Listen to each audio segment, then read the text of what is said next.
First off, you can't close the Federal Reserve down in one day because it would be more chaotic than what we have now. But if you don't do anything, it'll dissipate, it'll self-destruct, and we don't want that to happen.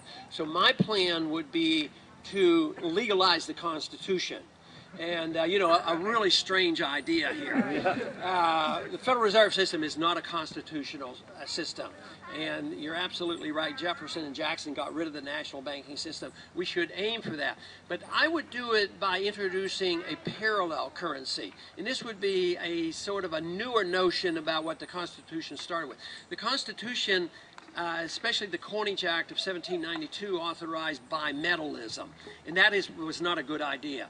You should, if you're going to have gold and silver, they should vary by the market. But if you had a gold standard or a silver standard, or what the market would pick, I'd like the market to help pick it.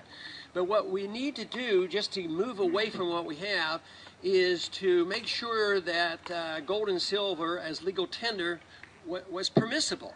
Right today, it isn't.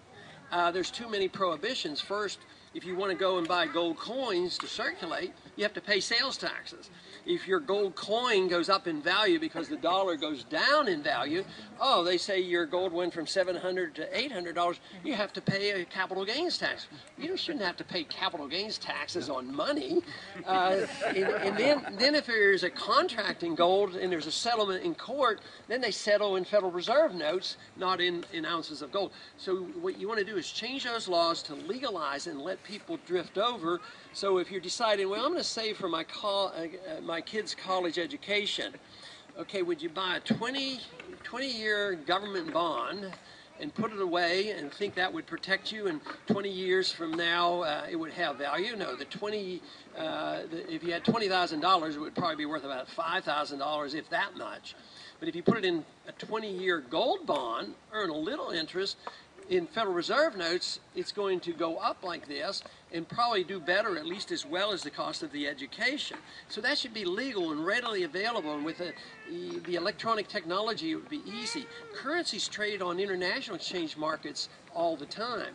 So it would be introducing the idea of a private banking system in parallel, and then you would just have to wait and see, rather than saying, tomorrow we close this down and you have a new system in place. It wouldn't be feasible to do.